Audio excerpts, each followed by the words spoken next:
All right, we're going to talk now about some surface processes. Specifically, we're going to get into dealing with weathering, erosion, and deposition.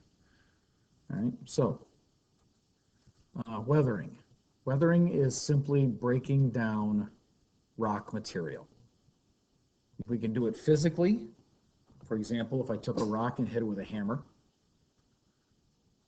or we can do it chemically, like when we put acid on the limestone. All right. Weathering is simply breaking down the rock into smaller pieces or smaller components, but it still remains in place where you're working on it. All right. We got a couple different types of weathering. All right. Physical, that's like hitting it with a hammer. What we end up with is the same as what we started. It's just smaller. All right. A big rock being pounded into a small rock, into small rocks. Okay? Chemical. Now we're changing the composition. We're actually altering the chemistry of the rock. The product that we end up with is different than what we started with. All right? We're changing the chemical composition of whatever we're working with. All right, so let's talk a little bit about different types of physical weathering. First type is what's called exfoliation. Some of you may have heard of that word in terms of taking dead skin off your face at a spa. Well, this is a similar process, but what happens is if you look at the picture here, right here, okay, is layers of rock kind of break off because temperature differences, seasonally and daily, temperature differences cause rocks to expand and contract. When you heat something up, it expands. When you cool it down, it contracts. So especially in the summertime, you get hot days, cool nights, hot days, cool nights, and seasonally, summer, winter. Over time, those layers of rock, those pieces of rock start to break and crumble, and they fall off. And that's a physical weathering process. Right? The second type is what's known as freeze-thaw or frost action. We get a lot of that here in New York. All right, so you get a crack in the ground, a crack in the road, in a rock, fills with water, cools down at night, the water freezes. You guys know that when water freezes, it expands. It splits the rock or it splits the ground even more.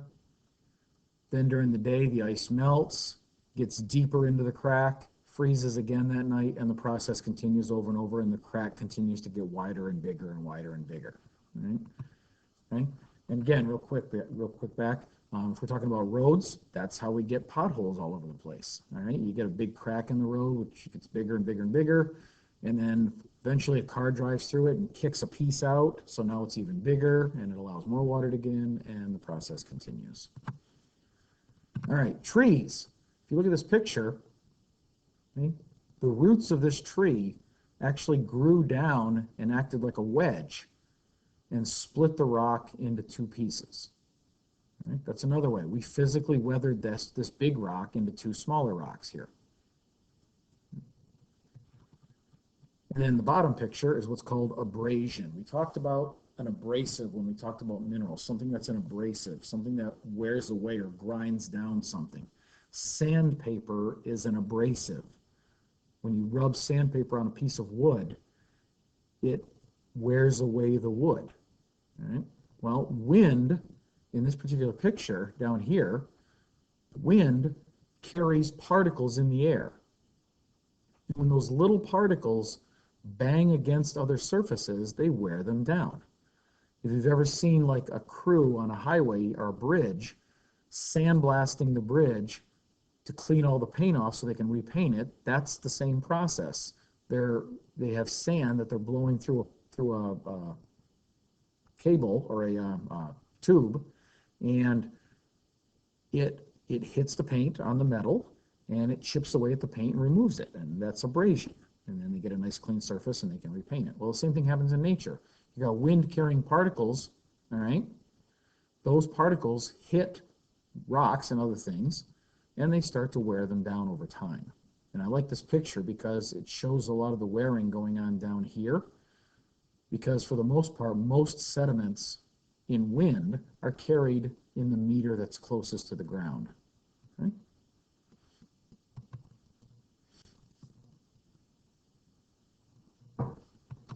All right, so those were our four main physicals.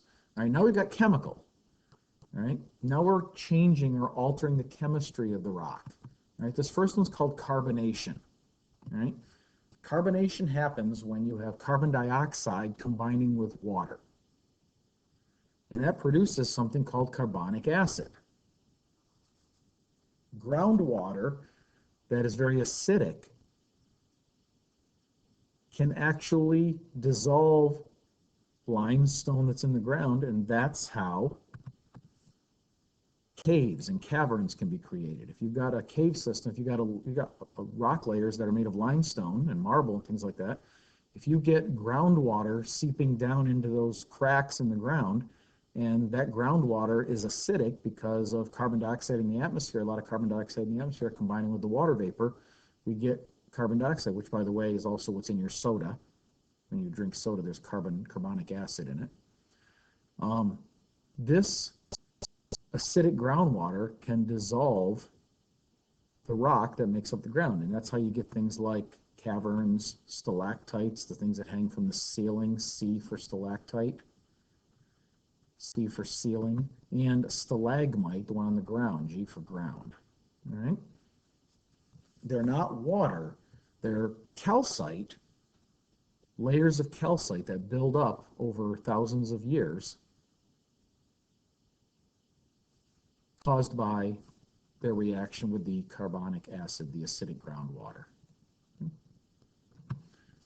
All right, limestone areas, if you look at a cross section, you'll see a lot of caverns, areas that have a lot of caves and caverns because they have a lot of limestone, a lot of marble in the ground. If you have an area that has a lot of sinkholes, a lot of caverns, things like that, there's a term for that. It's called karst topography. All right? You don't really need to know the name of it. What you need to know is that limestone bedrock can be dissolved by acidic groundwater, and that's how caves are created. You can get underground lakes, rivers, streams disappearing through holes in the ground and coming out other places. It's all kinds of stuff. Sinkholes where the cave can no longer support the ceiling above it, and so it collapses. Some of you have seen that down in Florida and things. And there was that even that museum. What was it? Was it the Mustang Museum that collapsed, and all those antique cars just collapsed? Or was it the Corvette? I can't remember. Anyway, that happens when the ground gets dissolved chemically, and it can't support the ceiling anymore, and the ceiling collapses into the cave. So, a couple of little pictures. This is a sinkhole. You can see right here, these are the underground pipes and cables and things that were underneath the road. Here's another one. All right, there's another little pipe that runs underground. There's a van that fell into the hole. There's an excavator next to it, just to get an idea. And you can see all the red. All right, the soil underneath has a lot of iron in it. All right. There's another good one. Okay. I'm assuming that this picture was taken at the last possible minute before the entire half of that house broke off. Try selling that one now. All right, so next type is what's called hydrolysis. Hydro, water. Water itself is a very good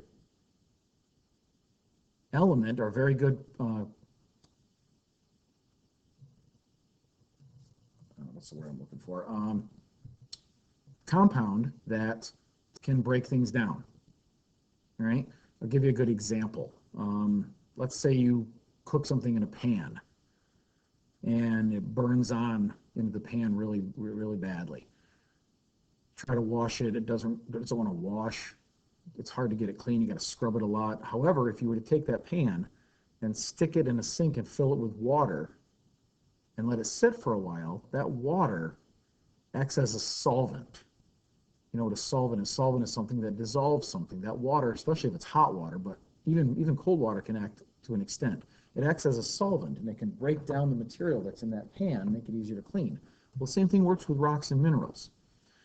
If you expose rocks to water for a long period of time, the water can actually chemically break down the rock and or the mineral.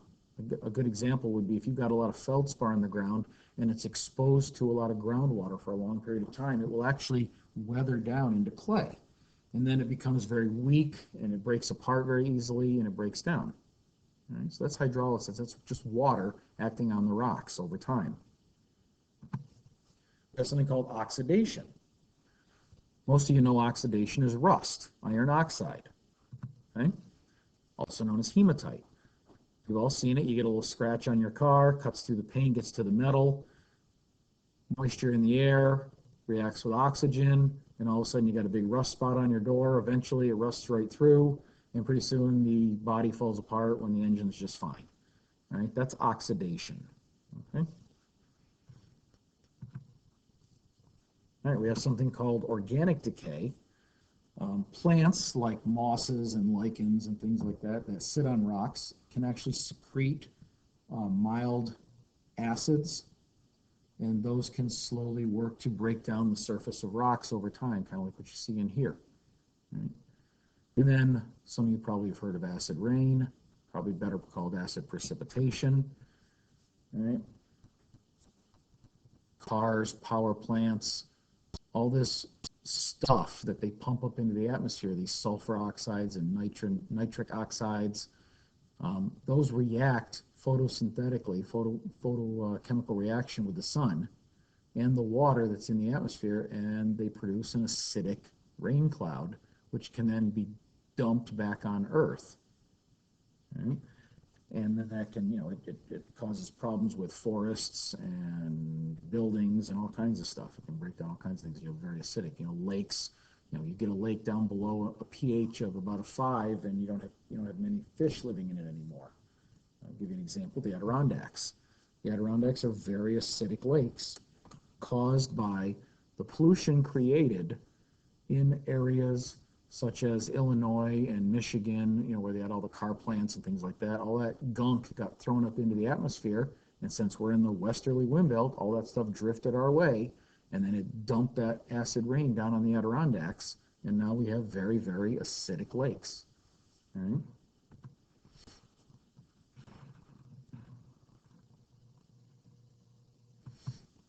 All right, what affects how fast rocks weather? One is the climate of the area, okay? And we're talking about, temperature and precipitation generally, all right? In general, if you live in a warmer climate, you're going to have chemical weathering as the dominant form. Whereas colder climates like us up here in New York, we get more physical, and that physical is more like freeze-thaw, where the water will freeze at night because it's cold, and then it might thaw during the day, and it will work on the roads and the rocks. Right? All right. No matter which one is dominant, though, whether it's physical, one of those physical processes, or one of those chemical processes, if you're in an area that's humid, right? If you're in an area that there's a lot of moisture, that is going to cause more weathering across the board. I'll give you a good analogy of that. You have a shower. Most bathrooms have a fan in the shower. And you turn the fan on when you get a shower, especially if you like to take a nice hot steamy shower. You turn the fan on. All that moisture gets taken out of the bathroom so it doesn't build up in there. Let's say your fan's broken. And you go in, you take a hot steamy shower, the mirror fogs up all that, and you leave, but you leave the door shut. And you come back again, and you take another shower the next day, and that moisture builds up in that bathroom. Without any weight, and let's say, I don't know, maybe you were lazy that week, you didn't feel like cleaning your bathroom regularly, you're going to build up mold in those shower stalls and things like that, okay? It's going to warp any wood cabinets. There's so much moisture, all right? You're going to cause a lot of chemical change in that bathroom because of the presence of all that moisture. So you've got to have a way to get rid of that. All right. Landscapes, the world around you, what you look at when you go outside, they're going to develop differently based on the climate of an area.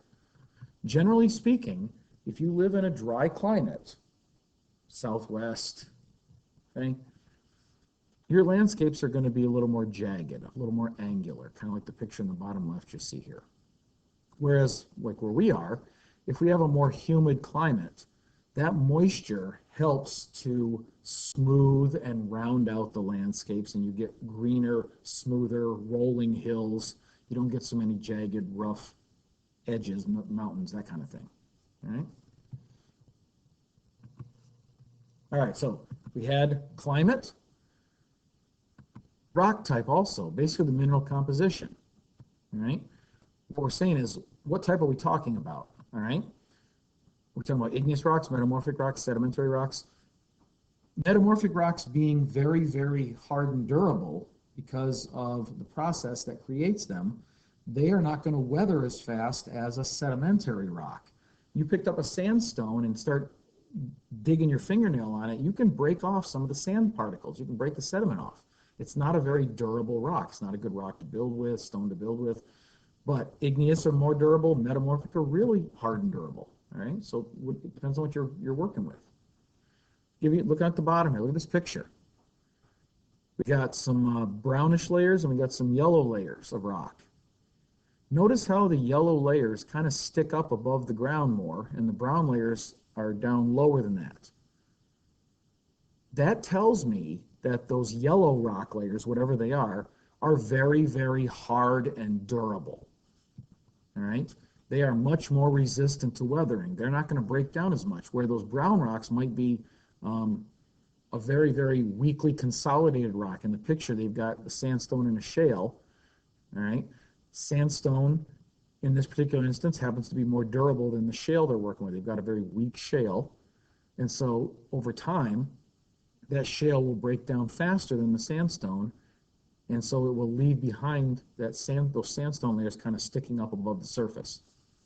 They just don't weather quite as fast. And then finally, we have the surface area, all right? Surface area exposed, all right? Before I get started, just a quick little analogy. Let's say I gave you 2 sugar cubes and 2 cups of water.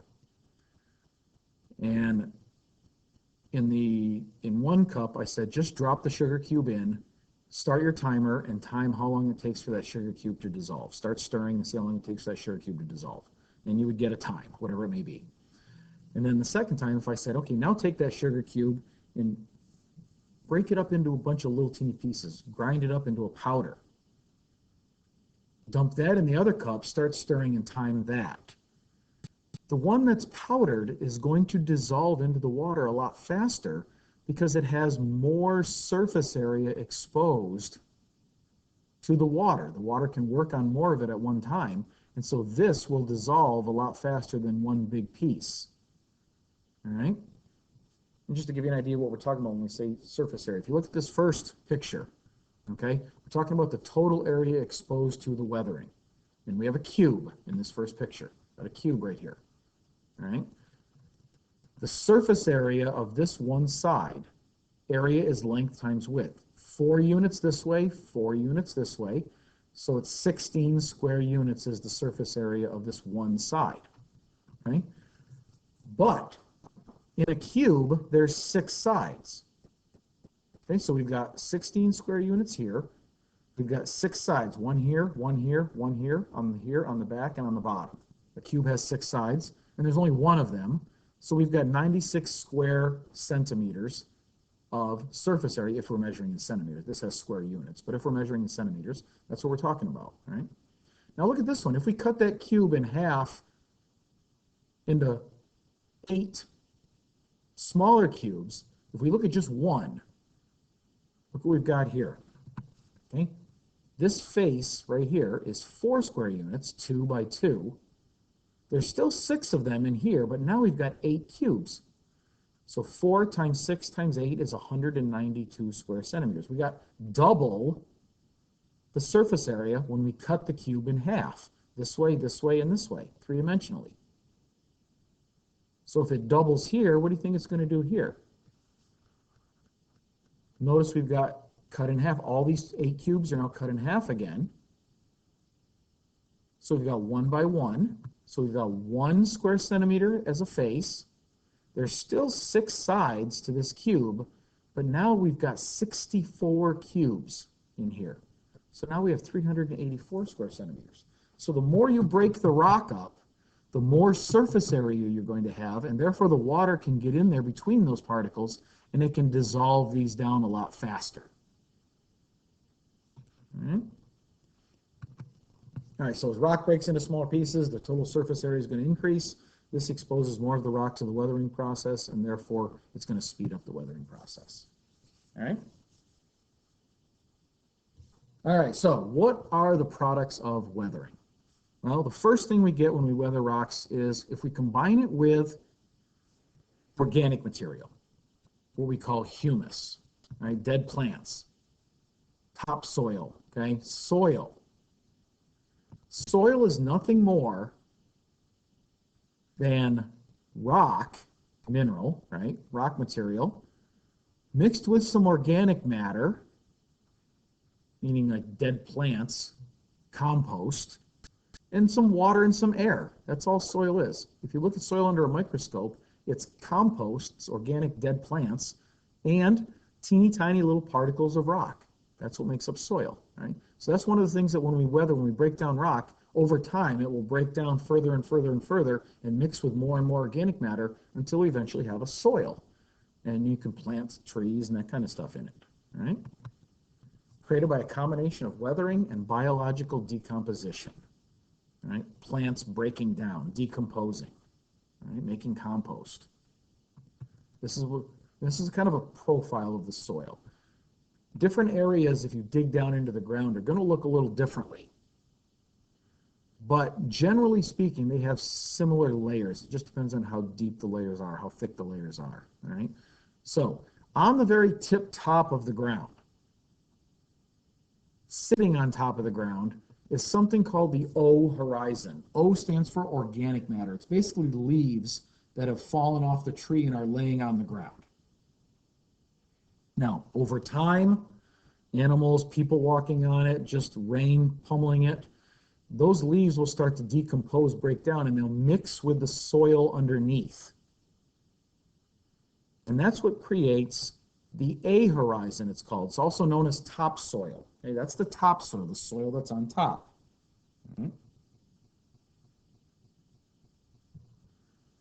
Underneath that is a little area where we get a lot of minerals accumulating, because as the water goes down through the layers, we get a lot of minerals accumulating in here. This is not a very good layer for growing. You want a nice deep topsoil layer if you want to grow things. All right. That's called the E horizon, zone of illuviation. Basically just means as the water percolates down through, it grabs minerals and they kind of accumulate down here. And they're not, it's too much for the plant roots. So when the roots get into there, it doesn't really feed them really well. It's bad for them. Right? Eventually, we get down to what's called the subsoil. Sub means under, so it's the soil that's under the other layers. We call that the B horizon. Underneath that is called the C horizon, which is rock material that's been partially broken down, partially weathered. It's still mostly rock, but it's starting to break down. It's starting to decompose a little bit. And then finally at the very bottom, underneath all of that, we have solid rock, unweathered parent rock. That stuff is what's called bedrock. That's your bedrock, all right? These layers differ in depths. All right. For example, here in Verona, your topsoil is maybe 4 to 6 inches deep. It's not very deep. We don't have a lot of good growing conditions around here. All right. So, and plus the longer an area is building, the longer an area is decomposing, the deeper these layers are going to become. All right. Now, if the bedrock, if the rock composition here matches the composition of these layers, we say that these layers were made from this rock. It decomposed in place, and that soil is called a residual soil. Now, here in New York State, we mostly do not have residual soils. All right? During the last ice age, the glaciers moved south out of Canada, and they carried sediment with them. They carried soil with them, dirt with them. And once the ice age ended and the ice melted away, it left all that soil that it had transported down. So essentially, we're standing on Canadian soil. It's material from out of Canada that was transported down and then it was dumped where we are and just left behind when the glaciers melted. All right? Those are called transported soils. New York State does not normally have a lot of residual soil. There's a little portion down in the southwest near Jamestown that is residual, but for the most part, most of the soils here in New York State are transported soils during the last ice age from glacial activity. All right? Soils that have very little topsoil or subsoil are said to be immature soils. So if you don't have very much here, it means the soil hasn't been developing for a long time, and so it's not very thick. And if you don't have a very thick topsoil layer, it's an immature soil. It can't support a lot of plant life. It's not very good for growing. All right? And mature soils are ones that have been developing for hundreds of years, and they tend to be much, much better at supporting life. All right, the last thing we're going to look at in this video is just real quick soil development. All right, so in this first picture here, we've got bedrock, solid bedrock, rains on it, things walking on it, animals burrowing into it. Okay, it starts to break down. It starts to disintegrate. That's our first stage. All right. Over time, animals deposit their droppings on it, plants fall onto it. The organic material, this biological material, starts to break down and it starts to mix with that weathering rock that's underneath it. All right? Starts to help break it down. Eventually, we start to get layers forming in the rock. Okay? That very top thin layer of topsoil starts to develop. Little plants start to grow. The roots start to break it down even more. You get more development of that. And then eventually we have these mature layers with distinct characteristics. And then finally we have enough material here, enough topsoil, enough nutrients where the plants can thrive and they can continue to build. And that's where we have development of forests and things like that going on.